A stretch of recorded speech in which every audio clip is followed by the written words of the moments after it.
जी तो नाज़रीन, हम इस वक्त अपने बेरी के पौधे के पास मौजूद हैं। ये भी हमने बड़े साइज़ में हमने इसको लेके लगवाया था। तो अफ़ज़ाल साहब से पूछते हैं कि अफ़ज़ाल साहब, हम चाहते हैं कि ये बड़ा दरख्त भी बने, फल भी दे, इस पे परिंदे वगैरह भी आएँ और मतलब ये एनवायरनमेंट को भी फ़ायदा दे और हमें भी फ़ायदा दे, छाँव भी हो इसकी।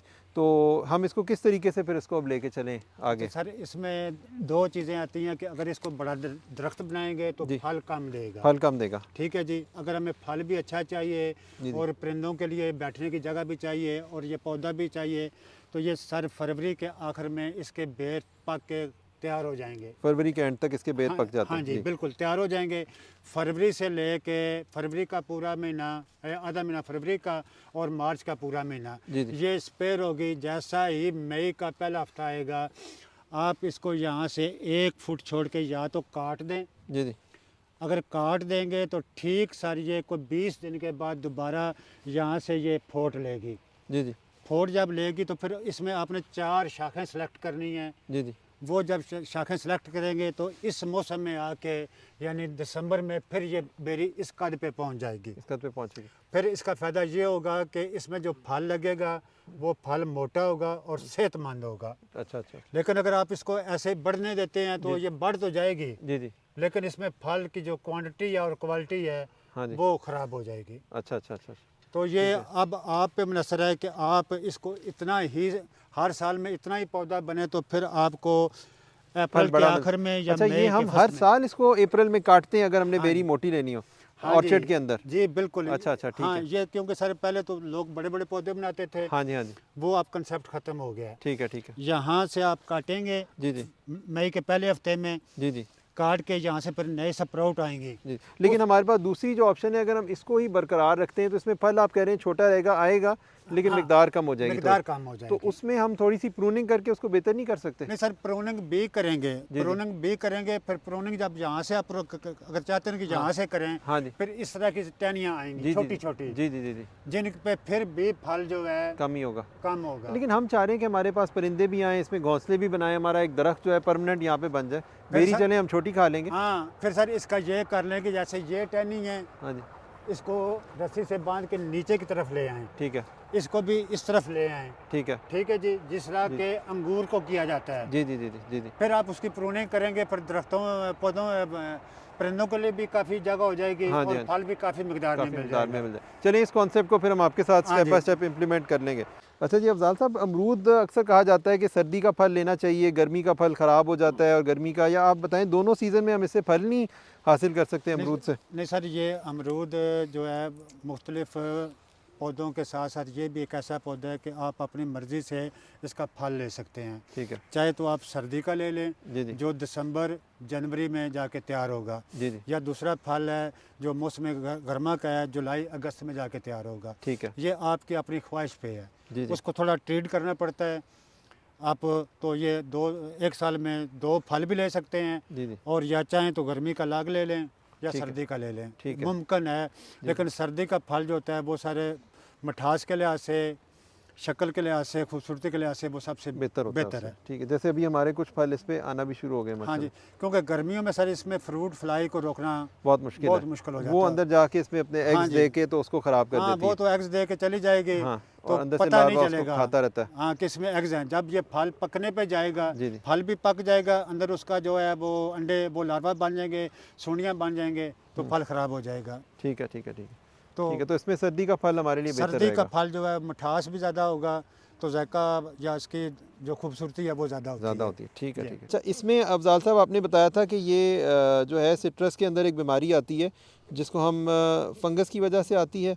जी सर, इसको हम क्या कहते हैं जो सर ये ये वैसे तो इसको फाइटोफथोरा इंग्लिश में कहते हैं। फाइटोफथोरा, डाई बैग भी इसी से बनता है। डायबैक इससे ठीक बनता है, है। ठीक है, गमोसस भी इसी से बनता है। ये ठीक है। गमोसस बन गया है, बन गया। अच्छा, ये यहाँ जो से बाहर निकला से। लिक्विड। ठीक है। तो इसके बाद सर इसका यही इलाज है कि इसमें ऑर्गेनिक पे जाएंगे तो ट्राइकोडर्मा प्लस गन्ने का रस, क्योंकि जी, जी। उसमें केमिकल नहीं होता। ट्राइकोडर्मा जो है वो एक हमारा आप कह लें कि फ्रेंडली फंगस है। हाँ जी, वो किसान दोस्त फंगस है, फंगस है, और वो आपका गन्ने के रस के ऊपर वो मल्टीप्लाई होगा मल्टीप्लाई और होगा। जड़ों के अंदर जाके तो फिर वो इस बिल्कुल, डिजीज़ को फाइट करेगा। बिल्कुल। इसमें सर ठीक जब है। वो डालेंगे दोनों चीज़ें, तो हर हाँ। 7-7 दिन के बाद डालें। जी जी 5 ग्राम, 5 ग्राम। ठीक है जी। 1 लीटर गन्ने का रस ले लें, जी उसमें मिक्स करके 5 लीटर पानी ठीक है। डाल ठीक के है, इसको दे दें। ये ग्रीन सर्कल का प्रोडक्ट है ये हमारा। ग्रीन सर्कल का सर, ठीक है जी जी, ठीक है। उसमें हमारे फंगस भी है, उसमें बैक्टीरिया भी है, जी जी जी जी तो वो इंशाल्लाह इसको कवर कर लेगा। ठीक है, क्योंकि ट्राइकोडर्मा। अभी ये स्टार्ट है, जी जी तो ये 1 महीने में इंशाल्लाह कवर हो जाएगा। जी फिर जी। जितनी इसके ऊपर सोखे को नज़र आ भी रही हैं, ये जिस तरह की ये चीज़ें हैं, ये आना बंद हो जाएंगी। ठीक है। ठीक है, और इसमें हम लोग आप बता रहे थे कि जो फीडिंग रूट होती है पौधे की वो इसकी कैनोपी के हाँ। आगे होती है, उसके बिल्कुल। नीचे होती है, तो तने के करीब नहीं हमने कोशिश करनी है कि हम उसकी ये सर, पेरीमीटर पे। हाँ, हाँ सर ये तरीका, ये हमारी शाख है, जी इसको जी। हम ऐसे गिराते हैं। ये फीडिंग रूट है हाँ, यहाँ ये पे। आ गया। अच्छा यहाँ अच्छा से हमने 1 फुट यहाँ पे आना है और 1 फुट ही यहाँ पे आना है, ठीक है, चारों तरफ ऐसे ये करके। फीडिंग रूट है। अच्छा, हाँ, ये हमारा अच्छा यहीं हमने इसको खुराक देनी खुराक है। देनी। अच्छा, हम जो दौर भी बनाए वो हम फिर यहाँ से शुरू करें यानी हाँ कि? जी, यहाँ से अच्छा अच्छा ऐसे टेपर लेके जाना है, तो यहाँ जी। तक कम से कम 4 इंच की स्लोप आ जाए। 4 इंच की स्लोप ऐसे आ जाएगी। ऐसे आ जाए ये चारों तरफ। अच्छा, इसको भी फिर हमें बड़ा करना पड़ेगा जो हमारा ड्रिप वाला है, ये सर्कल जो है। बिल्कुल बिल्कुल, उसको आपने जो हमारी फीडर रूट है वहाँ पे लेके आना है। लेकिन इस तरह तो फिर हमें बार बार उसको फिर हमें चौड़ा करते रहना पड़ता रहेगा जो नहीं ड्रिप नहीं वाला नहीं सर, ये तो साल के बाद जाके कोई तकरीबन 6 इंच या 8 इंच आपको बाहर निकलना पड़ेगा। बाहर निकलना पड़ेगा। हर अच्छा, साल के बाद। अभी हम इसको थोड़ा सा वाइड कर लें इसकी रूट के हाँ हिसाब जी, से। बिल्कुल बिल्कुल कर लें। ठीक और है। हमेशा याद रखें कि ऑर्गेनिक में जब तक आप इसके ऊपर मल्चिंग नहीं करेंगे, अच्छा अच्छा, तब तक ऑर्गेनिक नामुमकिन है। अब मल्चिंग का कॉन्सेप्ट भी अब हाँ। हम इसमें बता देते हैं। आप थोड़ा सा ब्रीफली बता दें कि उसके अंदर हम किस तरीके से इस पे डालेंगे, बल्कि हम बाद में इसको करके भी दिखा देंगे सर जी, मल्चिंग को। इसमें सबसे पहले बात है, कोई पौधा हो, कोई फसल हो, अल्लाह ताला का निज़ाम है कि उसको 30% नमी चाहिए, जी जी 30% उसको हवा चाहिए और 30% सूरज की रोशनी चाहिए। ठीक है। ठीक है। 10% पीछे बचता है। 10% से भी ये 9% जो वो है, वो अपने इकोसिस्टम से चीज़ें ले लेता है। 2.5% बचता है जो इंसान को या काश्तकार को प्रोवाइड करना पड़ता है। ठीक है। ठीक है। ऑर्गेनिक में सबसे या केमिकल में जड़ को देखा जाता है, ना कि फल को या दरख्त को। आपकी मट्टी को हम माँ कहते हैं, आपकी मट्टी माँ जो है वो सेहतमंद है, उससे पैदा होने वाला बच्चा भी सेहतमंद होगा। जी जी तो ये मल्चिंग के बगैर, अगर मल्चिंग नहीं होगी तो माइक्रोब नीचे चले जाएंगे, ठीक है। ठीक है। फिर वो यहाँ पे फंक्शन नहीं करेंगे। ठीक है। कैंचुआ है, कैंचुआ को जैसी रोशनी नज़र आती है फिर वो नीचे चला जाता है। अच्छा, केंचुआ भी और आपके बैक्टीरिया फ्रेंडली फंगस जो है ये वो सर, आपके नीचे चले हाँ। जाएंगे और वो। हाँ, फिर कुदरत का निज़ाम है कि ये सतह से 5 इंच तक जो है ये हमारे माइक्रो न्यूट्रन से भरी हुई ज़मीन है। जी जी 5 इंच से नीचे चले जाएं, किसी पौधे को कोई बीमारी लगी हो, सूंडी बड़ी से बड़ी हो, तो ज़मीन के नीचे से 5 से लेकर 3 फुट तक मिट्टी निकालें, 20 किलो मिट्टी लें, 200 लीटर पानी लें, 2 किलो गुड़, उसको मिक्स करके छोड़ दें। 24 घंटे के बाद छान के इसको पौधे को नहला दें उस मिट्टी के पानी से। हाँ, मट्टी के पानी से। अल्लाह की शान है कि कोई ना केमिकल यहाँ पे काम करेगा, कुछ नहीं करेगा। वो मिट्टी में ऐसे हैं माइक्रोब्स हैं उसके अंदर। माइक्रोब हैं। 5 इंच नीचे, क्योंकि ऊपर से हमने जो है वो ऐसे हाँ, उसको। जो 5 मिनट वाली है वो सर उसमें न्यूट्रिशन है। अगर आपका पौधा कमज़ोर है तो 5 इंच की मिट्टी लेके इसी प्रोसेस से आप इसको स्प्रे करें, माइक्रो न्यूट्रिएंट मिल जाएंगे हाँ, इसको। इसको माइक्रो न्यूट्रिएंट मिल जाएंगे। ठीक। 5 इंच से आप नीचे जाएंगे हाँ जी, तो फिर अगर आप स्प्रे करेंगे तो वो बीमारी को कवर करेगा। कवर करेगा। ठीक है। ठीक है। ठीक है, मैं समझ गया इसमें। ठीक है, मल्चिंग का कॉन्सेप्ट हम बाद में अभी दिखा भी देते हैं। अच्छा, ये हमारे यहीं से जो वीड्स हमारी हमने इकट्ठी की हैं बिल्कुल ड्राई, उन्हीं को हम इसके तौर पे इस्तेमाल कर सकते हैं।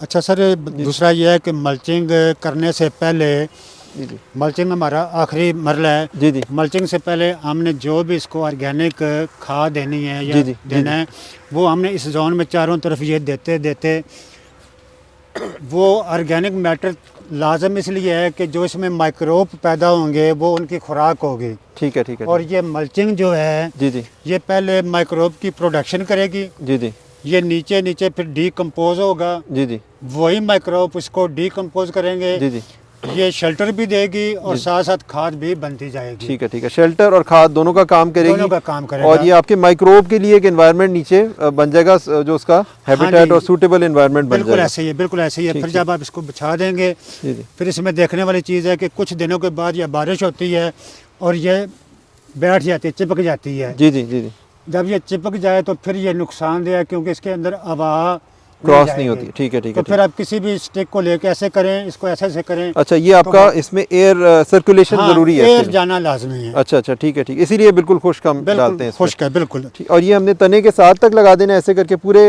दौर के ऊपर? हाँ जी, तने से लेके यहाँ तक, फिर चारों तरफ हमने इसको जी, इस स्लोप के ऊपर हमने इसको मैनेज कर देना। बिल्कुल। ये सर मई एंड से लेके सितंबर एंड तक इसमें समझ लें कि ये 60 दिनों में ये डिकम्पोज हो जाएगा। जी जी जी जी। ठीक है जी।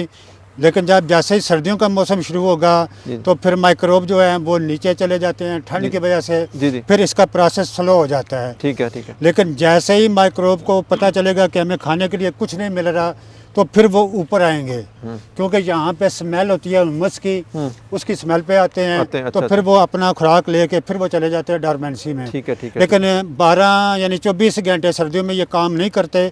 गर्मियों में ये 24 घंटों माइक्रोब जो है एक्टिविटी जारी रहती है। हाँ, जारी रहती है। ठीक। अच्छा, इसमें ये बता दीजिए कि ड्रिप का जो हम इसके अंदर दौर बनाएंगे, ड्रिप का जो सर्कल है वो हम इसके नीचे होगा मल्चिंग के नीचे रख लें तो बहुत बेहतर है। बहुत बेहतर है, ताकि वो नीचे से ही नमी उसको मिलती रहे। और अगर हमने कोई ऑर्गेनिक हमने वहाँ से भी देना है उसके ड्रिप के थ्रू, तो वो भी हम उसमें दे सकते हैं सोल्यूशन।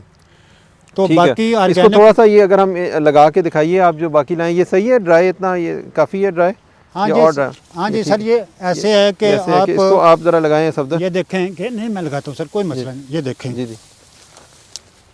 अच्छा, ये आपने पहले ये तय कर लेना कि ये तना है। जी जी। और ये इसका आ रहा है फीडर रूट। जी जी।